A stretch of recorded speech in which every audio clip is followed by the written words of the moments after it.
Sunday night, Dub City! All the way to the end, man. Hey, that's why you play to the last whistle. Every time you play to the end. Let's go! Another one down, let's go! Beautiful night, Sunday night. Thank you so much. Dub City! Let's go! Bang, bang. What? Let's go. Fantasy Football Happy Hour with Matthew Berry. Welcome to the Fantasy Football Happy Hour. That was a fired-up 49ers team after an awesome Sunday night game. But before... Yeah, bang, bang, let's go. Bang, bang, let's go. That should be the start of our show every day. Absolutely. Did you guys like that? Yeah, I'm done. I'm done with that. Yeah, Brock Purdy. Jay didn't like it at all. It is Brock Sember. Yeah, that was. There's so many things that Brock Purdy does well. Celebrations, maybe not. Was that Val Kilmer movie, Kiss Kiss Bang Bang? Yeah, it was not great from Purdy. Purdy was magnificent last night. The only blights on it were the pick six on the first play and whatever the hell that was. Bang Bang, Bang Bang, Bang Bang, let's go. Bang, which bang. I'm now going to embrace. I 100% think Print the shirts. We should start every show with that. We got Weekend Warriors. We got Sunday Scaries, of course, from Championship Weekend, our Monday Night Football preview to close things out. But before we do anything, happy birthday to Matthew Berry, who absolutely bang, let's go. drinks. Yeah, bang, bang, let's go. He finally can drink for free. Yes. It's about before time. the show, Jay said, well, see how many you have left, which is a really nice comment to somebody on there. Could only be 10 or 15 of these bad boys left. This guy's outrageous. Oh, look at this. Kevin. Wow, there it is. Kevin. TV star. Our beloved Kevin stage remains manager, the number Kevin. one regular. Everyone thinks he's Brian Daboll. He's not. It's Kevin. Oh, Use this thank wish you. wisely, by the way. Yeah, right. Let me think about this. Well, now, should I... A better draft in the League of Assholes Right, next I year? mean, right, exactly. Let's get the diet soda out of the way.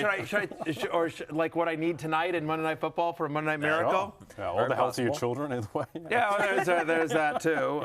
That Jay's prediction that I die in 10 years as it doesn't come true. Yeah. You're not supposed to say your wish out loud. No, you can't. It won't come true. Right. There we well go. done. There we go. This one from Shirtless Ben Johnson. Maybe we could all chip in and get Barry an AARP membership. Yeah. That's a nice gift idea. Hey, good joke's on you. I already have one. Now here it comes. Valiant Vincent, a special shout out for Mr. Matthew Berry. He's the current easy there number with the one forks. regular. I've gotten Barry a gift. I will stop comparing Taylor Swift to Vinny Testaverde. Happy birthday, Barry. You know what, Valiant Vincent, thank you very much. I appreciate it. That's the nicest gift I've gotten so far. It's definitely nicer than Jay. Here we go. Mr. T. Mr. T, happy birthday, Barry. My ankle socks gift should arrive soon. That's right. We got to keep the ankles out Very there for America. Jorge said in the chat, that. socks for the ankler. Yeah, appreciate that. Yeah, you've We're missed actually an going to ongoing. give this cake a go. Oh, wow. It does look decent. Pretty good. As the Have a host, bite. I probably can't chomp away in the air. Yeah. There's things I've learned in this I'll profession, abstain eating as on well. air. Yeah. So, kind of want to read that one. Yeah, I'm going to. Aloha Bricks. Haoli Lahanu? Hanau? I don't know. Sure. Yeah. I like it, though, Aloha Bricks. Always bringing the Hawaiian vibes to the show. At least I try. Can't say I do a good job. I have to tell you, can I tell you something real quickly? I'm going to be sappy for 1 minute here, and then we can get back to making fun of Jay. But I'll just say that, like, normally on my birthday, I very much like to just sort of take the day off and, make it very much about me, which is hard to do because every day of the year is usually about me. Yeah. Right. I especially make it about Hold my. on. Firstly, it's not a normal thing for an adult to take their day I off. know.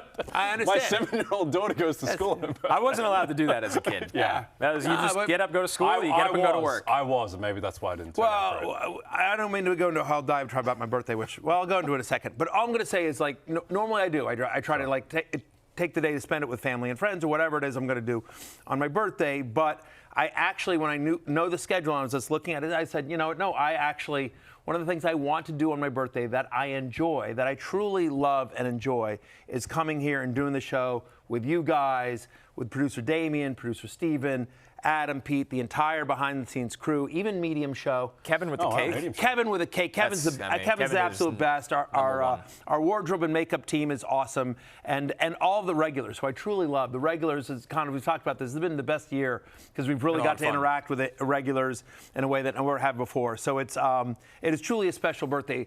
The reason I would say, in terms of taking my birthday off, and not to go further off the rails than we already are, is that my birthday is December 29th. It is between Christmas and New Year's. And as a kid, I hated my birthday. I just hated it because no one was ever around. Everyone's already partied out, right? You know, they're either planning for New Year's or they've gotten together for the holidays, whether it's Hanukkah or Christmas and Christmas Eve. And so no one was around when I was a kid. No one was in school either. You know, normally they would, like, your mom would bring in cupcakes or whatever. I wasn't in school to have my mom bring in cupcakes as well. And as a kid, I constantly got screwed. Oh, here you go. This is for Christmas and Christmas and your birthday or whatever. I always got the one gift double or two. gifts, yeah. I'm like, you know, if my birthday was in July, I'd have gotten 2 gifts this year. I keep getting screwed. My birthday is in July. I get lots of gifts every year. Yeah, exactly. Of course you do. So I'm just saying, like, as a kid, I was always bitter because my birthday was never around. And then as an adult and a working adult, it's always during football season or whatever. And so I try to, you know, we don't need to unpack my therapy, but because I feel like my birthday was compromised as a kid, it actually means more to me as an adult. Sure, and so reasonable. I do try to, like, whether it's taking the day off or doing something I enjoy. That's all right. I'll remove the challenge flag. I'll pick up the challenge flag. Thank you very much. Stuntman Chuck has a comment here. Barry has a full pass today to rant, rave, make fun of Jay, derail Connor, and down all the Diet Coke he wants. Nicely done, Stuntman Chuck. That's Stuntman Chuck. absolutely right. You the real MVP. There you go. That's right. And with that, a very haolila hanao, Matthew, Yes. all the way from Hawaii. Apparently, I nailed the pronunciation on the first time. Really? Thank you, Look at Aloha you. Bricks. Nice Yes, job. yes. My next, I got to go to the island now at some point. One of the many islands. You were dangerously close to being a real TV an television Emmy, host. an Emmy-losing candidate once again for hosting the proudest fantasy. of runner-ups. Yeah, no question. All right, the Susan Lucci of let's not go down that road again. Pre-departed Scorsese. Yeah, I like Leonardo DiCaprio before. Before The Revenant. That's right. Which not really the one he should have won for, but No, whatever. that's like All the right. 11th Anyways, best film he ever did. The Rotoworld Player news. Let's get right into it. Sunday Night Football was a barn burner. This game was awesome.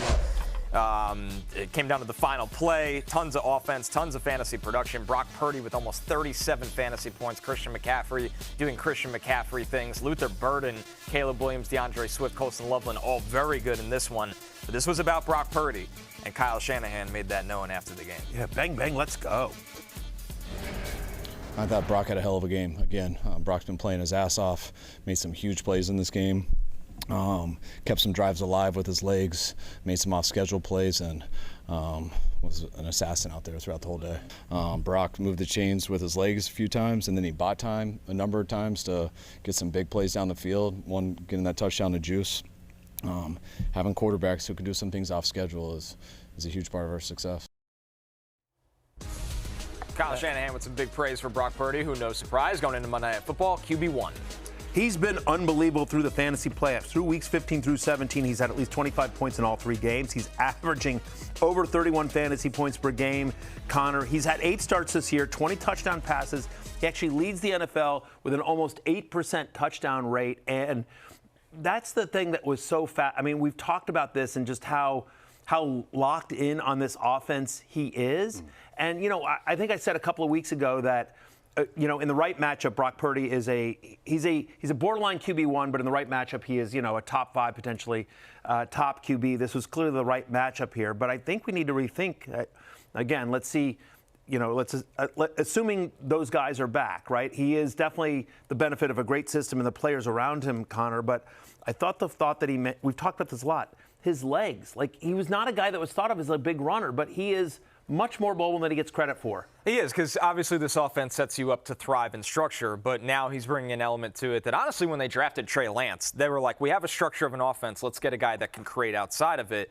Brock Purdy is now showing that ability. He's phenomenal. That touchdown to use check. Yeah, how many players can do that in the past 20 years? Like, not many at all. The thing that makes Purdy special is, one, the awareness. Collinsworth pointed this out on the call. When Purdy got sacked, like got decked from behind, the fact that he was able to feel that pressure at the last moment and duck probably saved his season because he was going to get absolutely annihilated. Right. Just his awareness, his ability to move, to create outside of structure. And the thing with Purdy too, what people always said that first full year in 2020 was, oh, Brock Purdy, game manager. Brock Purdy is a psycho. He is an absolute gunslinger. Like, he takes every single chance there is. He's got total faith in himself and the system, and the level that he's playing at is off the charts at the moment. That touchdown pass to Juszczyk, where he's running around, he runs backwards, he runs to the side, he runs to the side again. Josh Allen, Mahomes. I was just about to say, Allen, Mahomes, Lamar Jackson, maybe Jaden Daniels. Yeah. Like, who are the quarterbacks that could make that play, that you would see that play in the NFL, right? You know, I mean, there's not there's not a lot, especially on that stage in that moment. It was unbelievable. It's such a good game now on Saturday night because the guy who's given Purdy trouble has been Mike McDonald. You think back to that Christmas game where he lost himself MVP in 2023. That was going up against Mike McDonald's Baltimore defense. And now, around Christmas time again, big stuff on the line, 1 seed at play. Purdy gets to face Mike McDonald again. Just an amazing matchup. Fantasy-wise, Purdy, I think he's just... The thing is, this San Francisco offense is the best offense in football right now. The level that they're playing at is surpassed by no one. You just want shares of this offense. And like with Shanahan's system, Jake Tonjes comes in and is, George Kittle out, Jake Tonjes. He'll just be George Kittle for the day. He found Ricky Pearsall. I was surprised. They did a good job of shutting down Juwan Jennings. My bet on football night, my Bears bet hit, which was Caleb Williams over on the rushing yards, but I had Luther Burden over on receiving yards, that hit. Juwan Jennings anytime touchdown, that hit. But 4 receptions for Juwan Jennings, which he'd hit in 4 of the last 5 games, only got 2. And I don't know if it was because Jalen Johnson was shutting him down or the pick 6 was a target to Jennings on the first play, and then Brock was like, I'm out. Right. He found Tonjes and Pearsall all night long. But moving forward next year, I think he's assuming most of those guys are back, right? I mean, seems like Brandon Ayuk's going to move on. Exactly. But Jennings will be back. Pearsall will be back. I assume Kittle will be back. Don't know about Trent Williams. I assume McCaffrey's back. And Shanahan is back, which is the main thing. That's what matters the most. That's what matters the most. Do you think, Jay, we talked about this game Saturday night against the Seahawks. It's the battle for the NFC West. Yep. It's a potential battle for the number 1 seed in the NFC. Is it also the battle for Coach of the Year? I think it is in the sense that if Shanahan wins that game, I think he will win Coach of the Year. He's the current favorite, right? Yeah. Shanahan being the 1 seed with Nick Bosa out for the season, Fred Warner out for the season, Purdy missed 8 games, George Kittle has missed half the season, Pearsall has barely played, Michael Williams goes down. The fact that they are in position to get the 1 seed in the hardest division in football. Yes. And the Seahawks and the Rams, who are the 2 Super Bowl favorites in their division, them getting the 1 seed, it would just be completely insane. I think that Shanahan, who's never won the award, I think he will simply win the award, and his price should just be the Niners moneyline price against Seattle. But yeah, it's been an incredible season for him. Last thing on Purdy. But if Seattle wins, you don't think McDonald wins Coach of the Year? I think it's Vrabel. So. I think Vrabel, Liam Cohen. So what does Liam Cohen have to do to win this? It's just such a loaded field. Yeah. I don't really understand. I think Vrabel's done a great job. I don't really understand why he's discussed with Cohen and Ben Johnson and Shanahan, because I think a lot of this is Drake Maye. Vrabel's a defensive coach with an average defense. Josh McDaniels should win Coordinator of the Year. Yeah. I think Vrabel's done a great job. I just don't think I would. Him and Brian Flores on each side of the ball. That's 1,000%. My take on it. 1,000%, Connor. You're absolutely right on those 2 guys. But I'm with you. It just feels like the reclamation project that Ben Johnson and Liam Cohen have done, and what Shanahan has done given all the injuries. Yeah, and the Patriots. And honestly, even Mike McDonald. No one expect. I know he's a defensive coach, but he hired Clint Kubiak. He believed in Sam Darnold. Yeah. He's revolutionized NFL defense by being able to play small, play nickel, and have the best run defense in the league. But yeah, I think that Shanahan ultimately will win. Last thing on Purdy, people who say that he's a product of Shanahan. Look at the stats of Mac Jones and Jimmy Garoppolo in this offense. Compare them to Purdy, light years apart. Yeah, I think Purdy is a top 10 fantasy quarterback next year. We want to. A lot of people aren't playing in a Week 18, so we want to take today and sort of think about the future here. Sure. So I want to go to the Chicago side of the ball, and I think a big sleeper for me next year, and for a lot of fantasy analysts, I don't think I'm going to be alone on this island here, is going to be Luther Burden, Connor. I think so too. I think America got to see what people have been talking about for a while. Yeah, I think people are, number one, going to want a lot of shares of this offense, and I think Luther Burden is going to be elevated into a higher role, assuming DJ Moore might not be on this team next year. That's right. And Burden's just electric. You see him with the ball in his hands. There was a time not that long ago, before a disappointing final college season, where Luther Burden was viewed as, going into that draft year before that college season, like Malik Neighbors. This guy's going to be a top 3 pick. He's special. He had an insane sophomore season. Then, for reasons in control and out of his control, he was just okay his final year. He falls to the beginning of the 2nd round, and then you watch him kind of looks like a first-round receiver on a team that the pass game, the arrow was going in the right direction. When he's seen a 20% target share this season, it's only been 3 games, but he's averaging almost 18 fantasy points per game. Top 5 among, in terms of wide receivers that have at least 50 targets this year. He's top 5 among wide receivers in yards per target, yards per route run. All the underlying metrics, Connor, tell you what you saw on tape as a kid in college is that he's a special player, and Ben Johnson, the Bears found somebody. And then you think about a healthy Rome Odunze. You think about a healthy, think about Colston Loveland next year in the second year of the system. He's had 2 games with 7 targets this year, 20 fantasy points in both. He's averaging 9 yards per target. Feels like, if I'm a Bears fan, obviously this has been a magical season, but I think you're excited about the foundation of Burden, Loveland, Odunze, Caleb Williams, and Ben Johnson. Like, that's an exciting, and our guy Kyle Monangai. And whoever is in the backfield, which this could be Kyle Monangai's backfield next year. Could be. We'll see if DeAndre Swift returns as well. But that's a great question here from Robbie Axtell, 8833. When I have dynasty questions, the first thing I do is I text Connor Rogers. Robbie, you don't have his number, but I will give it to you later. But for now, he's in a three-player keeper league. Rome or Burden next year? That's a great question. I'd go with Burden. Really? Yeah. Wow. I mean, it's not, there's no gap between it. It's just that here's why. Rome is a really, really good player. There's a reason he was drafted as early as he was. Burden will give you a floor because all of the manufactured touches will go to him. The screens, maybe some jet sweeps, maybe some of those crossers. It's the big playability. Rome will be really good.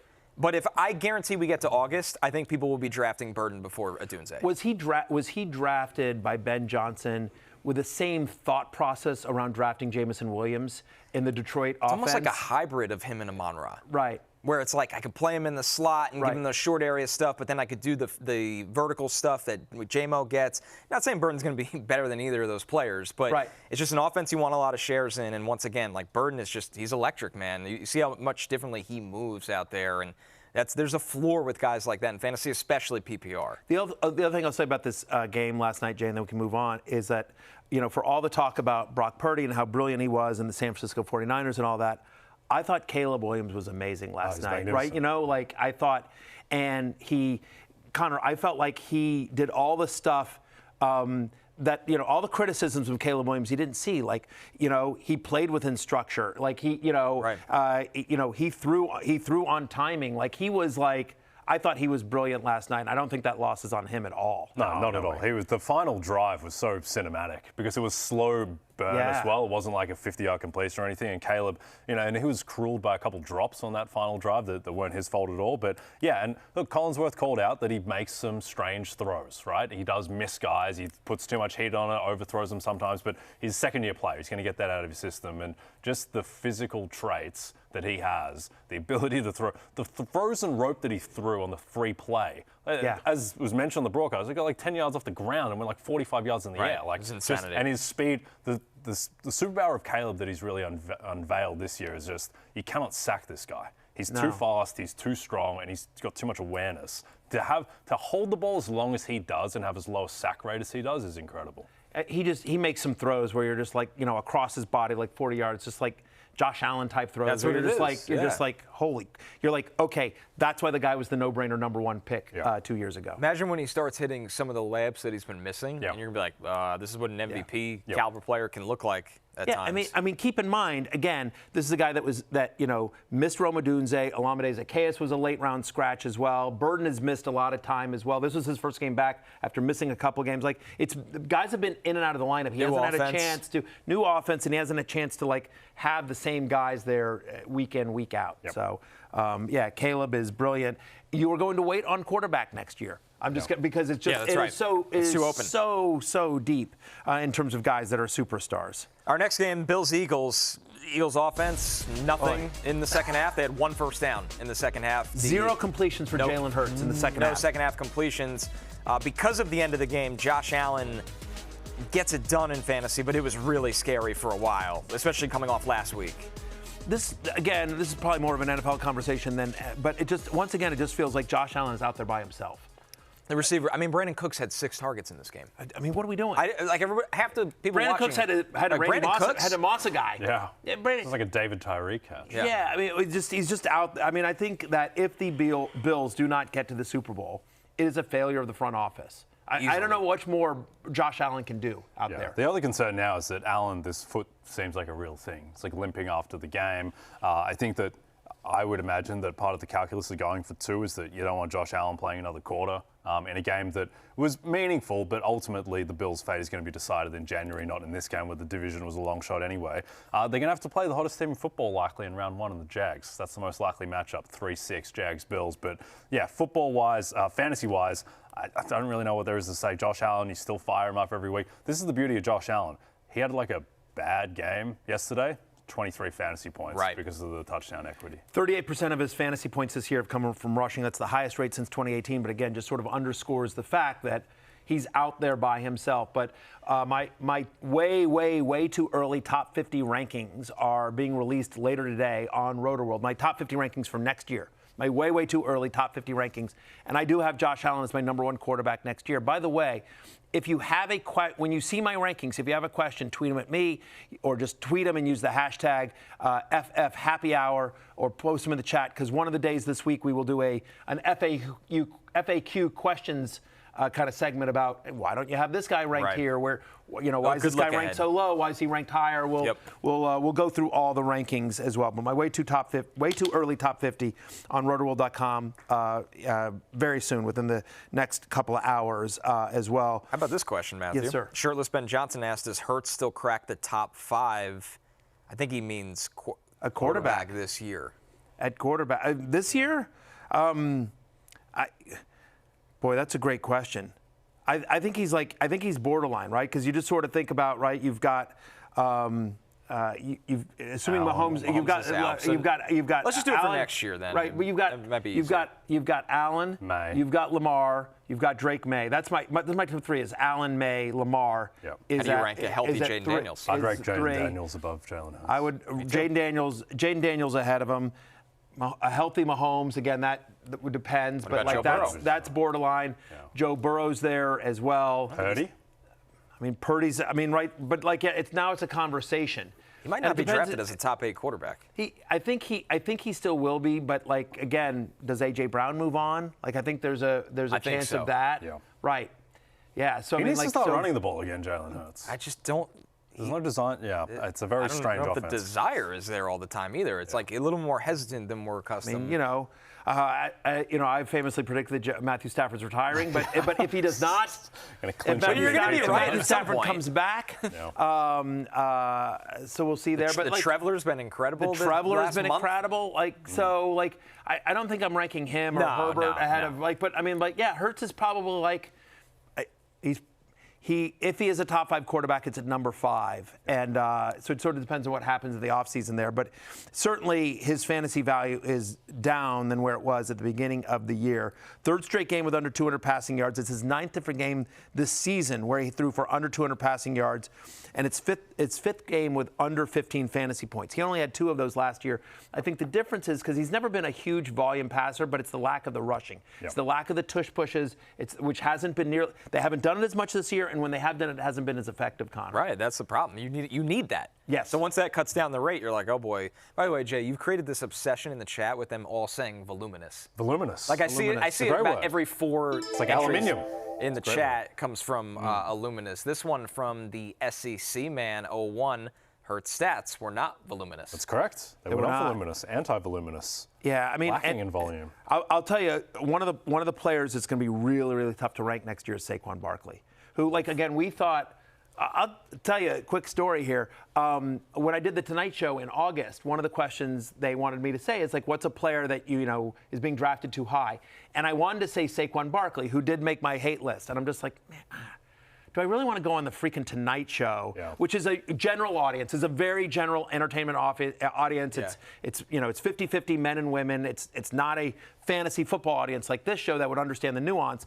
And people that don't understand football, that never watch football, they all have heard of Saquon Barkley. Yeah. Do I really want to go on the Tonight Show and say, I think Saquon Barkley's going to have a bad year after this guy's insane. After he just won the Super Bowl? And so I chickened out. I'm just owning it. I chickened out and I went a different direction.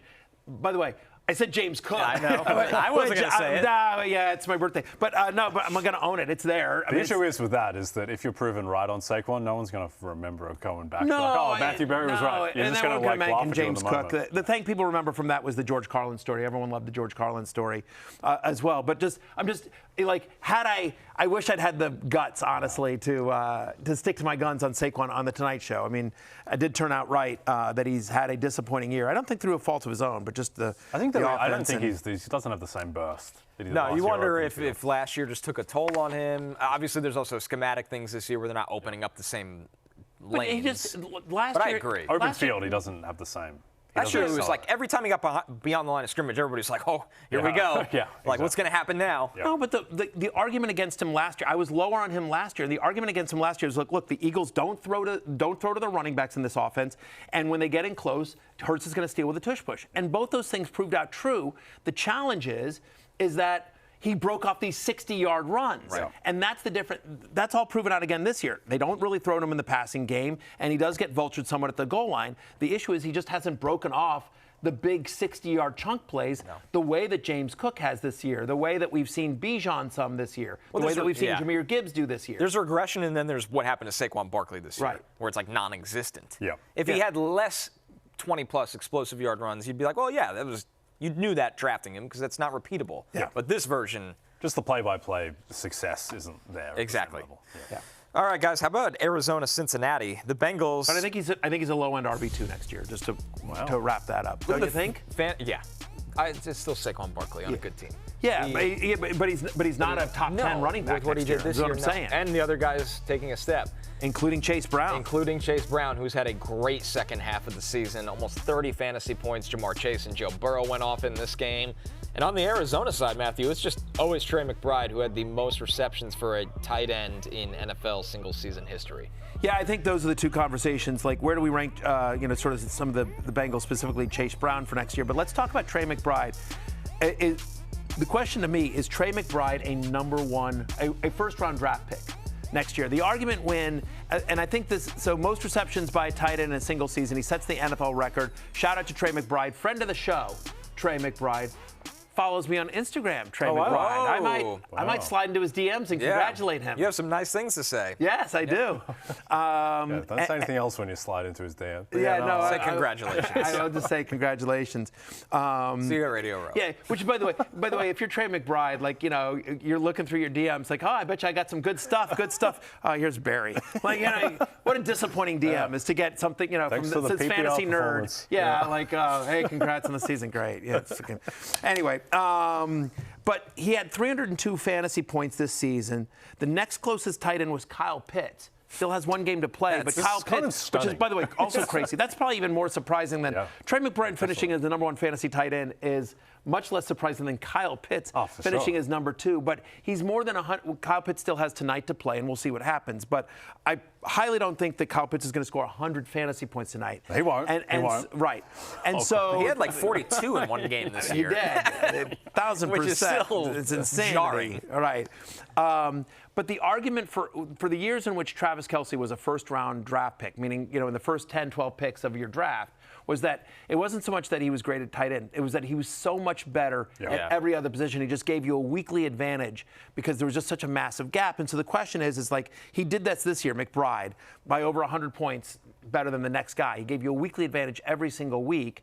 Every league that I won, Trey McBride is my tight end this year. And so my question to you guys is he worth a first-round draft pick next year? No for me, and here's why. Okay. They can't. It's not feasible. It's impossible historically for them to have this much garbage time next year. This is the thing, right? It's nothing against him. Yeah. It feels like they've been playing like Carnival All-Star games for 2 months. Jacoby Brissett's completing 47 passes in an NFL game. Like, it just feels like that cannot replicate, that they're just going to play more normal games next year, and the defense will be better and healthier, and there's uncertainty at quarterback. So I think that ultimately not worth the first-round pick, though clearly the number 1 tight end. I am at number 12, so I'm hedging a little bit. I'm at number 12 overall, so I haven't, at the moment. Where do you have Bowers? I have Bowers a round and a half later. I'd rather have Bowers. If the Raiders draft Fernando Mendoza, I'd rather have Bowers. At cost. Trey McBride's awesome. Which is fair. That's a crazy different cost. Yeah, 100%. And so, again, here's the other thing I have to say. and I'll caveat this, it's in the intro to the rankings. I had to rank as if the NFL is today, right? Because I just don't know, right? The assumption is, yes, that Bowers will have a new coach, a new offensive coordinator, and Fernando Mendoza as a starting quarterback. That's the assumption. But at the moment, he's got Pete Carroll and Geno Smith. I can't, if I did that for every single player, because you just don't know, is A.J. Brown leaving or not? Do the Cardinals draft a developmental, if they're like, hey, Jacoby Brissett's pretty good, let's stick with Jacoby and draft like a day 2 or day 3 Very developmental realistic. guy, Yes. right, and let Jacoby just sort of run this offense.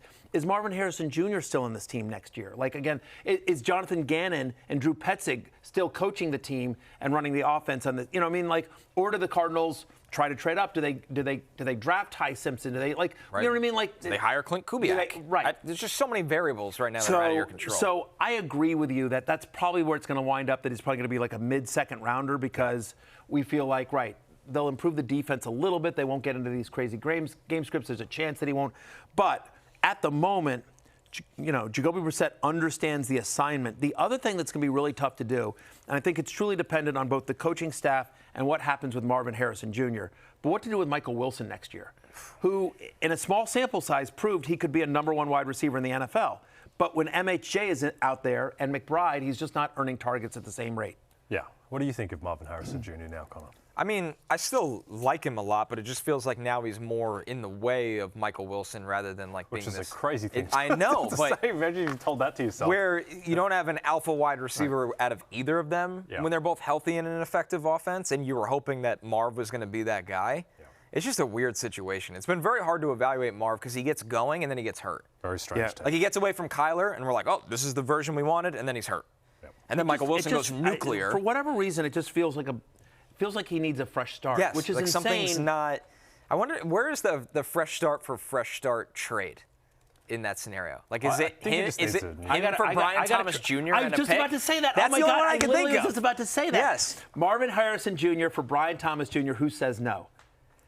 Like, again, like those are two guys that are super talented young wide receivers, but for whatever reason are clearly not fits in their current offense and have value. And like that would be like, that feels like a fair trade. Yeah. I know Harrison went, 20 spots ahead of Thomas? I'm trying to think of where Thomas was drafted. Was Further enough that I wonder if there would be. The issue is that Jacksonville Fine. don't actually need another receiver. Because Jacoby Myers is extended. Parker Washington's and too Parker good. Watt? Yeah, Jacoby's extended. Travis Hunter's back next year. That's right. I mean, Parker Washington has one more year in his deal, and we'll get to him in a second here. But yeah, that's crazy. I mean, Marvin Harrison Jr., 1 target on 13 routes. He had a 32% route participation. He hurt his heel. He didn't play in the fourth quarter. Now, coming into the game, they had said he was going to be limited in the snaps because he's just not healthy. But again, he's a guy that gets banged up, and we've seen flashes of it, but we just haven't seen it. I had the number 1. That my industry dynasty league that I talk about all the time, that I won the first couple of years, and then I've just been sort of rebuilding. And so I've had an early pick the last 2 years. 2 years ago, I had the number 1 overall pick, and I took Marvin Harrison Jr. instead of Malik Neighbors. Like many did. And like many did. By the way, this league is insane. We have to draft before the NFL draft. So you're just drafting college players without where you don't know where they land as well. And this year I drafted Tyler Warren. It's tight end premium. I have the number 1 pick next year as well. And then let's go. Then I'll be ready to compete Jeremiah again. Love, welcome to Matthew's team. You think it's Jeremiah Love or Mendoza? It's a super flex. Could be Carnell Tate. Oh, could be a quarterback. We'll have a lot of time. to Okay, get we'll there. have a lot of time. Don't you worry. Because I only have 2 quarterbacks in that league. I have Mahomes and Purdy, though. But Mahomes, anyway, whatever. Let's talk about Chase Brown, though, really quickly. Since Joe Burrow returned, he's the 3rd best running back in fantasy football. Over 19 touches a game, 14% target share, 7 touchdowns. I got super annoyed watching this game early on because P. Ryan stole a touchdown from him early. And you're like, what are we doing here? But even with Samaje P. Ryan cutting into his workload, they've been using him at the goal line, been super effective. And we expect this offense. I don't expect anything to change about this offense next year, Jay, because the Bengals are super cheap. Zach Taylor will be back, and no one's going anywhere. Yeah, Chase Brown is largely what you expected him to be if Joe Burrow was going to be there the whole season. He hasn't been, so I think that Chase Brown is actually one of the, easier players to deal with next season in fantasy drafts. You just basically roll it back. Everything that you thought about him going into this year is what you should think about him going into I think next he's year. a high-end RB2, low-end RB1, by the way. Jags-Colts. Another great win. Well, it was a sloppy start, but the Jags got it done. The Traveler putting up his typical fantasy production. But how about the wide receiver room, Matthew? Parker Washington. Is he the guy to draft in this room next year? Parker Washington's a real football player. Like, this is back-to-back games now with 10 targets and 100 receiving yards. Targets are earned. And over the last 2 weeks, this is a kid with a 28% target share. He's averaging over 22 fantasy points per game. And this is along the way with Jacoby Myers' 7th straight game with a 20% target share. Brian Thomas, 4 for 39. He's averaging 10 fantasy points a game this season, below a 20% target share in 6 of the past 7 games. I think Brian Thomas Jr., given where he was drafted, he has to be, one of, if not the biggest fantasy bust of the season. If you take out all the non-injured guys, right? You can't count Malik Neighbors or guys that got hurt, right? Just of Brian Thomas Jr. I know he was banged up a little bit, but just Genty come top of mind. What is most crazy? But at least Genty had a couple of good games. He did have a couple games. Yeah, what's most crazy is that Trevor Lawrence is the most locked in he's ever been in his life, and if you're open, he will get you the ball right now, and it still just hasn't really mattered for Brian Thomas Jr.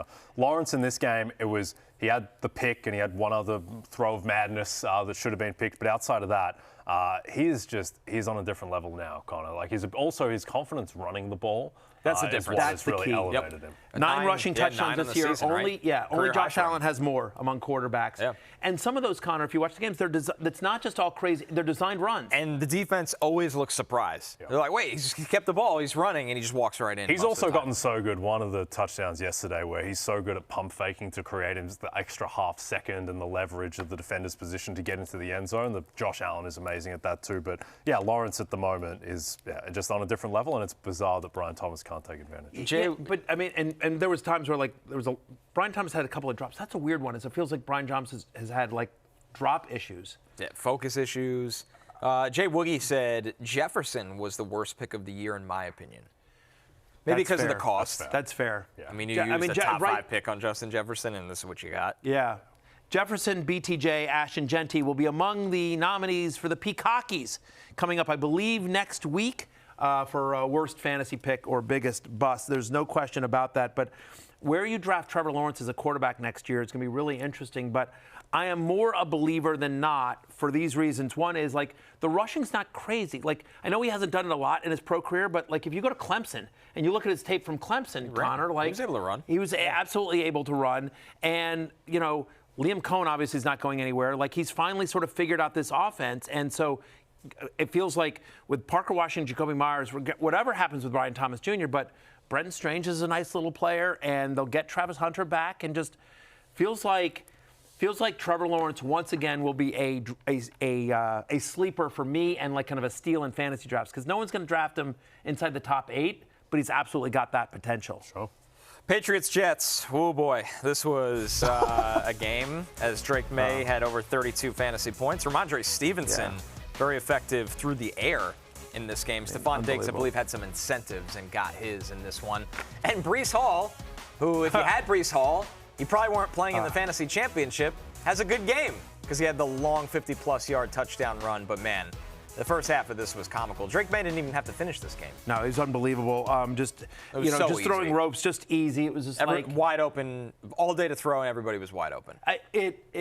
Connor, I'm sure you had a lot to talk about on SNY, and of course Badlands, the second best Jets podcast out there. Number 2. I mean, it was so bad. I would have thought a month ago, they're not firing Aaron Glenn. It's been a bad year, but he knew it was a rebuilding project. You get the mulligan year. You get the mulligan year and everything. They've had some injuries. They clearly don't have a quarterback. The team traded Sauce Gardner and Quinnen Williams. But this was so bad and such a lack of effort. It looked like a JV team. Yeah. That's it really felt like an XFL team against an NFL team. Yeah, as we spoke about last, what has Aaron Glenn done to keep his job? That's the question you have to ask. Yeah. You're just hoping there's no silver linings that he grows, but he has had no growth throughout the season in the job. Yep. Drake Maye, by some measures, had the greatest game in the history of football statistically in terms of EPA, success rate. What do you have, 2 incompletions and 5 touchdowns? Yes, and he did something that Tom Brady never did. Yeah. He threw 5 touchdowns to 5 different pass catchers. Yeah, Tom Brady apparently never did that. Yep, it's incredible. I think that he is QB2 next year after Josh Allen? Yes. Probably. Three for 22. Frustrating game if you had Trayvon Henderson, which I did. In one of the leagues where I was in the finals, and I'm going to lose this league. 16-team league. The League One. It's my League One. It's the first league that was ever created on ESPN.com. So I play with a bunch of ESPN. It's League ID 1.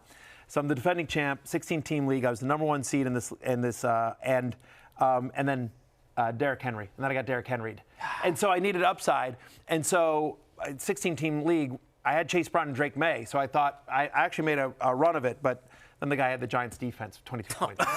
Thanks, Gino. So that's what I'm going to lose to, and yeah, absolutely brutal. But the reason I bring all this up is because I had Trayvon Henderson as my number 2 running back. It's 16-team league, so I didn't have a lot of depth. And I'm like, oh, is he going to play or not? And so I picked up what I barely could.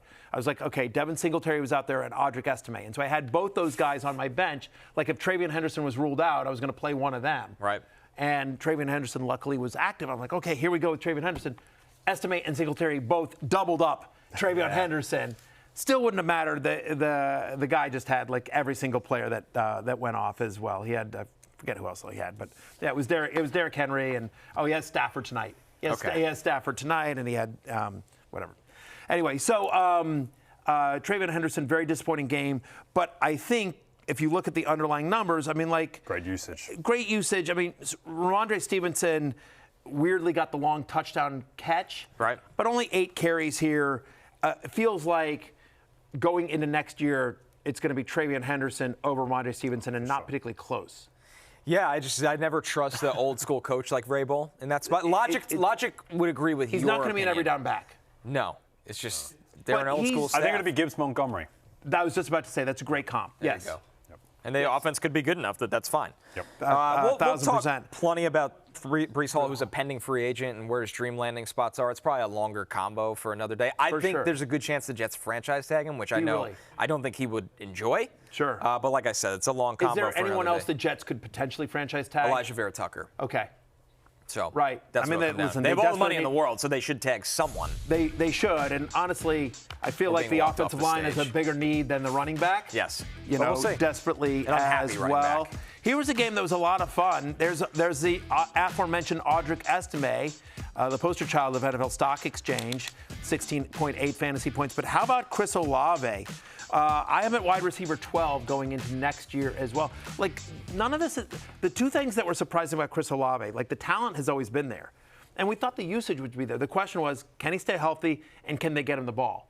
And I think they found something in Tyler Shuck, and obviously he proved he can stay healthy. I understand he's doing this largely against bad defenses, but just play to play, the throws that he is making, a next level throws in, his ability to move opens up so much. So, yeah, I think Olave, I'd rather have Chris Olave than A.J. Brown next year. Right. I think that I have him higher than A.J. Brown for sure. Yep. And Tyler Shuck, welcome to being super flex viable. Yes. Without a doubt. With Shuck as the starting quarterback, Chris Olave, the wide receiver 4, averaging 18.8 fantasy points per game. Now, their defense will improve, and so there won't be as many shootouts as well, but Kellen Moore's done a really nice job.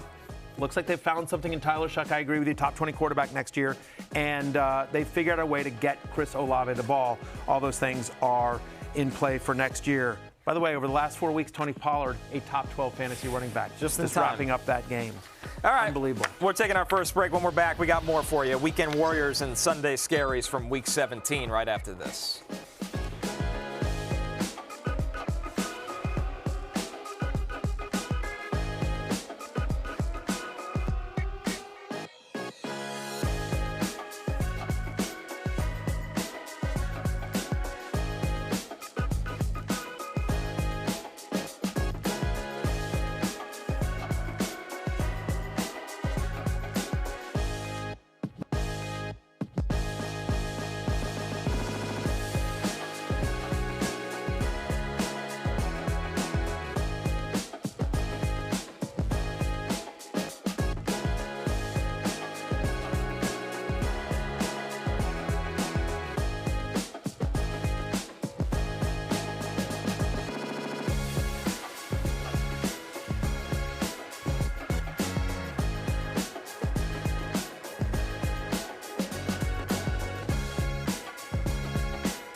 Jonathan Medici, is that cake dusted during the break? Barry is eyeing that cake like an Acrisure security guard. Oh, wow. Medici from the top rope, as always. You'll be back out there. I will be back out no. there. Football night in America, heading to Pittsburgh and Acrisure Stadium for the Sunday night game between the Ravens and the Steelers, which decides the AFC North. And I once again have to go back to Acrisure Stadium and find that short, fat, power-hungry little security guard.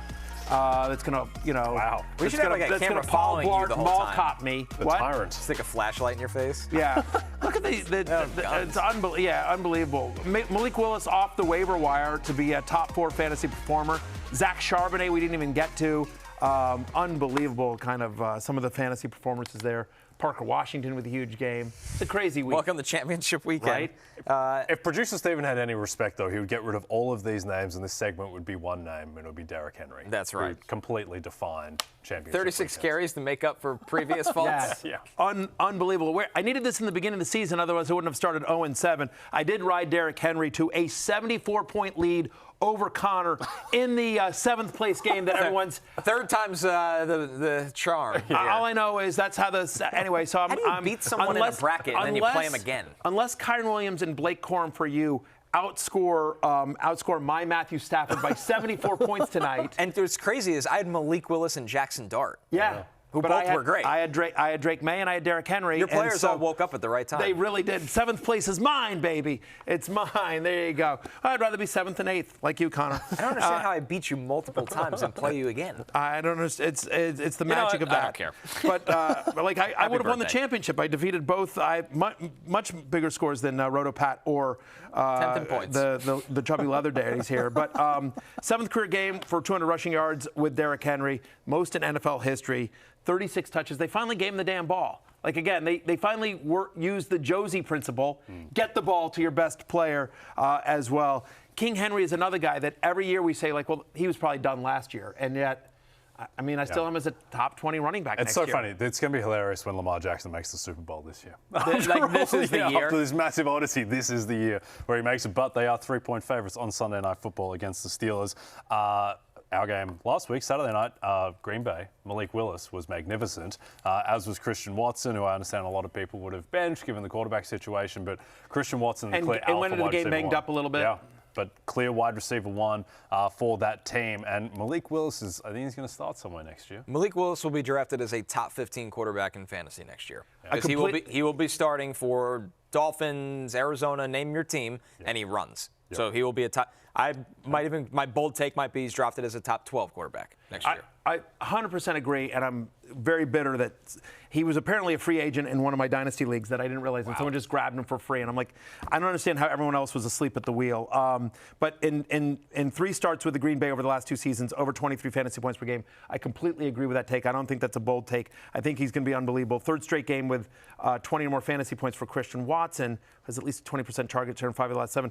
Jaxson Dart is another guy that should be a top 12 fantasy quarterback next year. At least 19 fantasy points in 8 of his 11 starts. Since week 4, he's the 8th best quarterback in fantasy in the points per game, and all of that was without Malik Neighbors, I should say. They'll have a new coach, a new offensive system, but whoever that is going to know, get the ball to Malik Neighbors. Do you think there's any chance that the Giants move off of Dart? There was some talk that if they lost this game, they would draft Mendoza and trade Dart. There has been a lot of that chatter, and obviously if they hire a new GM, we don't know, because that'll be up to the new GM. Dart's been too. I think Dart's been too good. that would be insane. You know what the most interesting, never talked about storylines? All we talk about, Malik Willis, great time to be a free agent. Wan'Dale Robinson. Yes. Amazing time to be a free agent for Wan'Dale Robinson. Since week 6, he's the 16th best wide receiver in fantasy, 46% target share. He's wide receiver 5 in championship week. He went from a PPR scam artist to a legit wide receiver 1 in this offense. Yeah, good for Robinson. How about Zach Charbonnet? Well, it never looks pretty for Zach Charbonnet. I never think that anything's good can happen, but they give him the ball around the goal line, and it is a creative Clint Kubiak offense. He finishes as the 5th best running back in fantasy pending Monday Night Football. Ramondre Charbonnet, JCM, so disgusting in the middle of this leaders. Yeah, a couple of receptions, but the 2 touchdowns is the key for Charbonnet. Yeah. They like him at the goal line. Well, listen, Ken Walker, a free agent at the end of this year, so perhaps he's the lead guy here. Chris Godwin, first 20-point game since week 6 of last season. 18% target share. A lot of it came after the catch. 79 of his 108 yards after the catch. It was just nice to see. Godwin sort of came out of nowhere, Right. but not Division on the line next week. Huh? Division on the line Saturday. Division on the line. The Buccaneers have just been absolutely brutal. I got asked on the Football Night in America pod, who has a better chance between the Panthers and the Buccaneers of going further in the playoffs? And I'm just like, do I have to? yeah, exactly. Right. I chose the Bucs just because of Baker's experience, but the answer's no one. They're going to lose to the Rams. They're awful. By 50. Sunday Scaries, Connor, Josh Jacobs, just, part of this was they were banged up, and then game script as well. One of the toughest guys in the NFL, but just 5 touches in this game. Really tough for everyone Look at that the names started on him. this. Yeah. Josh Jacobs, Tetairoa, McMillan, who now could lose Offensive Rookie of the Year, Jay, to Tyler Shuck. Yeah, potentially very rough game for Tetairoa and McMillan. I think that's just the product of Bryce Young and the offense not being able to do anything. Lad McConkey, tough game for him as well. 1 catch for 31 yards, just so difficult for Herbert going up against an elite pass rush in Houston. He's not in my top 50. I just couldn't figure out, under 5 fantasy points in 3 of his last 4 games. They just have so many mouths to feed. Bucky Irving, also tough to rank. 3rd straight game with under 10 fantasy points. They use Rashad White and Sean Tucker way too much, Connor. And then finally, Jaylen Warren. I did not understand the game plan for Pittsburgh. Ugly. Aaron Rodgers threw it almost 40 times. You're on the road to Cleveland, just run. They were averaging 5.5 yards per carry. Arthur Smith doing Arthur Smith things. Monday Night Football preview next.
DraftKings Sportsbook is an official sports betting partner of the NFL, and new customers can bet $5 and get $200 in bonus bets if your bet wins. Download the app and use promo code FFHH when you sign up. DraftKings Sportsbook. The crown, it is so yours. Time for last call. The most bet Monday Night Football props on DraftKings. A reminder, a lot of these get thrown in parlays, so I know you got something a little bolder, Jay. Yeah, a little bit bolder. I'm taking Blake Corum over 43.5 rushing yards. He's gone over in 4 straight.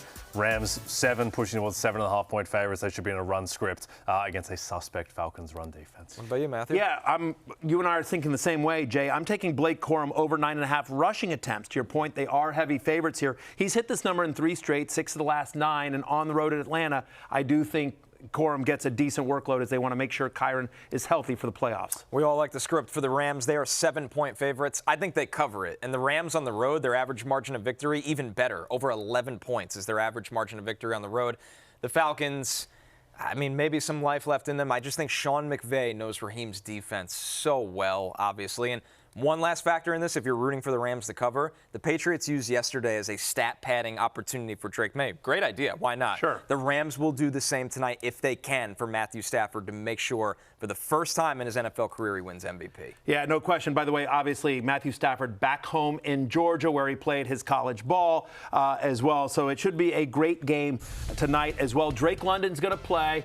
I have that from a source, but he is less than 100%. Could be a big game for Kyle Pitts, who's my number 4 tight end. I'm back in on Colby Parkinson as a borderline tight end 1-2 right there. Obviously, Puka, Kyren, and Bijan. You're starting all those guys. I need Stafford. I desperately need Stafford and Bijan to outscore Puka by like 30 points tonight to win a guillotine league. What's your optimism on Kanata Mumpfield tonight? Because he was wide receiver 2 for the Rams last week. Let's see where I had Kanata Mumpfield. I know I watched him and ranked him. He was a good player for Pitt. He made some plays. It was just kind of consistency.